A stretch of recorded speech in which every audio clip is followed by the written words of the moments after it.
साथ साथ में यहाँ पर जैसे जमीन के नीचे बहुत कुछ है, जमीन के ऊपर भी बहुत है। खास करके मैं पिछले इंटरव्यू में भी आपको मैंने कहा था कि यहाँ पर जो नैसर्गिक संपदा है और खास करके आयुर्वेद में लगने वाले जो पौधे हैं उनका बहुत बड़े मात्रा में यहाँ है ऑलरेडी। उसको भी अगर हम जमीन के 1-1 इंच का उपयोग करेंगे तो उस क्षेत्र में भी हम एक हब बन सकते हैं, खास करके आयुर्वेदिक औषधि जड़ी बूटी वगैरह में। जी बिल्कुल। तो उस दिशा में कोई हमने नीति बनाई है या कुछ करने जा रहे हैं?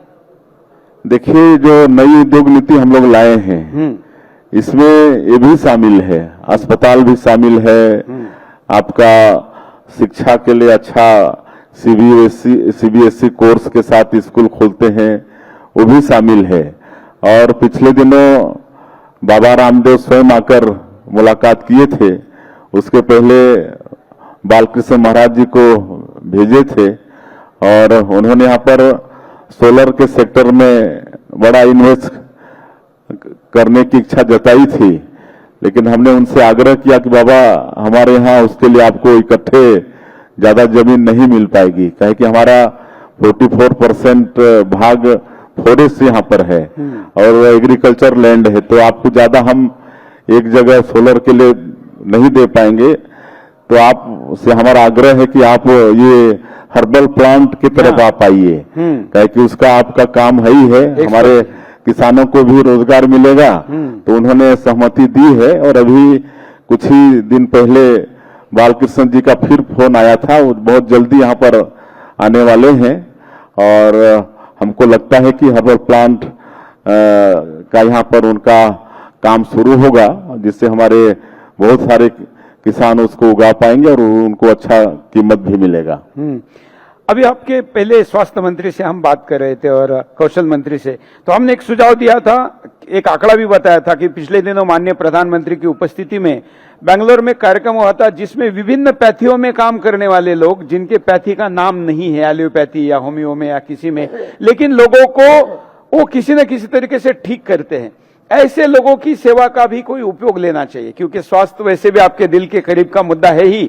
और इस राज्य में सबसे ज्यादा लोग उस शिविर में आए थे, उस कार्यक्रम में आए थे बेंगलोर में। तो इसका मतलब गली में या जंगलों में या अंदर में कहीं पर रहकर लोगों के स्वास्थ्य का काम करने वाली बहुत बड़ी प्रतिभा आपके राज्य में है।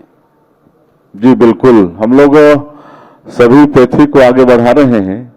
यहाँ पर हमारे स्वास्थ्य मंत्री बैठे हैं श्री श्याम बिहारी जायसवाल जी, और वो भी अपनी बात रखे होंगे। मतलब काफी स्वास्थ्य के क्षेत्र में विकास हुआ है हमारे छत्तीसगढ़ के अंदर में। जब छत्तीसगढ़ राज्य का निर्माण हुआ तो एक मेडिकल कॉलेज यहाँ पर होता था, लेकिन आज 25 वर्षों में हम लोग रजत जयंती वर्ष में प्रवेश किए हैं।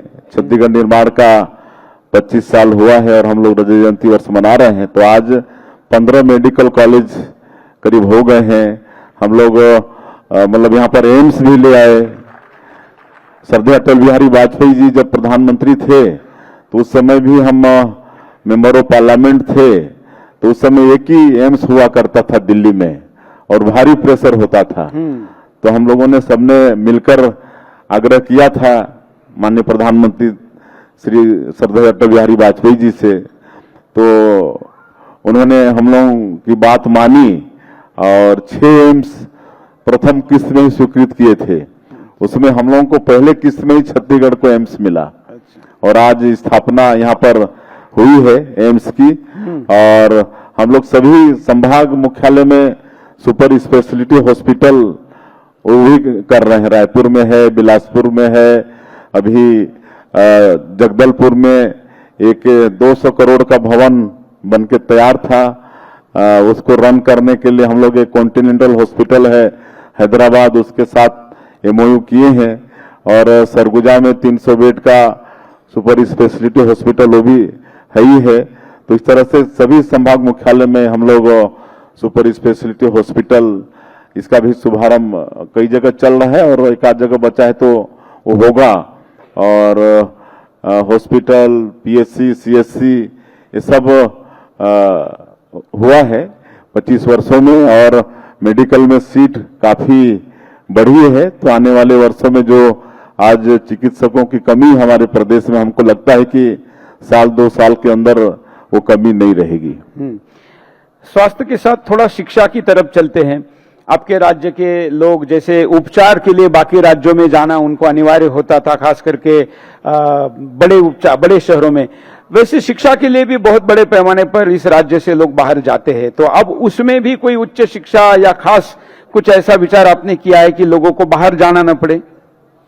देखिए, शिक्षण की सारी संस्थाएं आज छत्तीसगढ़ के अंदर में हैं। आज यहाँ पर IIT है, IIM है, IIIT है, नीट है, आपका लॉ का यूनिवर्सिटी है, मतलब शिक्षण की जितनी संस्थाएं हो सकती हैं 25 वर्षों में यहाँ पर स्थापित हुए हैं। और हमको नहीं लगता कि हमारे बच्चों को उच्च शिक्षा के लिए बाहर जाना पड़ेगा। वैसे तो वो जाएंगे ही, लेकिन आज अगर छत्तीसगढ़ के अंदर शिक्षा ग्रहण करना चाहते हैं तो उनको सारी सुविधा यहाँ पर उपलब्ध है।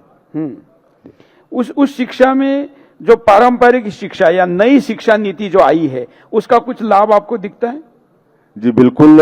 हम लोग सरकार में आने के बाद हमारे माननीय प्रधानमंत्री जी ने जो नई शिक्षा नीति 2020 लागू की है देश में, तो हम लोग भी इसको 2024 में लागू किए हैं छत्तीसगढ़ के अंदर में, और बहुत अच्छा इसमें काम हो रहा है। आज हम लोग 18 स्थानीय बोली भाषा में भी प्राथमिक स्तर की शिक्षा स्थानीय बोली भाषा में किताब छपवा कर मतलब पढ़वा रहे हैं, और नई शिक्षा नीति के ऊपर में बड़ा अच्छा काम हमारे छत्तीसगढ़ में हो रहा है। और ये नई शिक्षा नीति खाली डिग्री हासिल करना मात्र नहीं है, बल्कि इसमें संस्कार भी है और रोजगार भी है। नई शिक्षा नीति में हम लोग शिक्षा के साथ साथ उसको रोजगार परक भी बना रहे हैं। आपके राज्य में सुरक्षा को लेकर जो सबसे बड़ी समस्या थी नक्सलवाद की, मैं थी इसलिए कह रहा हूं कि अभी वैसे अंत की तरफ जा रही है। माननीय गृह मंत्री अमित शाह जी ने उसको एक मिशन के तौर पर लिया है। आपने भी कहा था मुख्यमंत्री बनने के बाद कि हम उसको समाप्त करना चाहेंगे। तो क्या केंद्र के और राज्य के समन्वय का कोई लाभ इसको समाप्त करने की दिशा में हो रहा है, और कब तक हो जाएगा? देखिए, डबल इंजन की सरकार का बहुत लाभ हो रहा है। दिसंबर 2023 में हम लोग सरकार में आए, और छत्तीसगढ़ का सौभाग्य कि जनवरी 2024 में हमारे देश के यशस्वी गृह मंत्री जी यहाँ पर छत्तीसगढ़ में आए, और हमारे सभी जो केंद्रीय सुरक्षा बल है, छत्तीसगढ़ पुलिस है, सबके अधिकारियों के साथ बैठकर हम सभी लोगों का हौसला अफजाई किए। और उस समय जब समीक्षा में ये पता चला कि देश का 77% नक्सलवाद सिर्फ छत्तीसगढ़ में बचा है, और बाकी 23% नक्सलवाद जो पड़ोसी राज्य हैं उनमें थोड़ा थोड़ा करके बचा है, वो आपका झारखंड, उड़ीसा, तेलंगाना, आंध्रा, महाराष्ट्र, मध्य प्रदेश।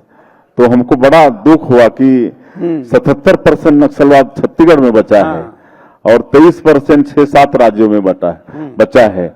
और इसका एक कारण था कि जो उसके पहले सरकार थी यहाँ पर, उस सरकार का बिल्कुल भी नक्सलवाद खत्म करने के सेक्टर में केंद्र सरकार को सहयोग नहीं मिला, और इसलिए माननीय हमारे गृह मंत्री जी चाहते हुए भी यहाँ पर नक्सलवाद के क्षेत्र में काम नहीं कर पाए।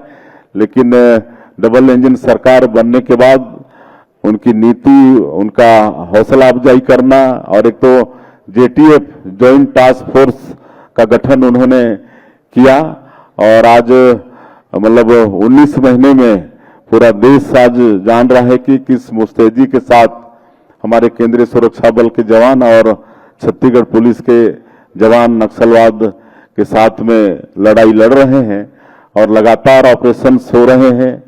सभी ऑपरेशंस में सफलता मिल रही है, और नक्सलवाद के बड़े बड़े बसवराजू जो सबसे हेड कहलाता था, आज वो भी न्यूट्रलाइज हुआ है, और भी कई CC मेंबर सारे न्यूट्रलाइज हुए हैं। और हमको लगता है कि 450 से ज्यादा नक्सली मतलब न्यूट्रलाइज हुए हैं, और एक तरह से नक्सलवाद की पूरी कमर ही टूट गई है। अंतिम सांस ये नक्सलवाद यहाँ पर ले रहा है। और मुझे पूरा भरोसा है कि माननीय हमारे देश के यशस्वी प्रधानमंत्री जी और माननीय गृह मंत्री जी का जो संकल्प है, आने वाला साल 31 मार्च 2026 को पूरे देश से नक्सलवाद को समाप्त करना, उनका संकल्प अवश्य पूरा होगा। बिल्कुल, आपने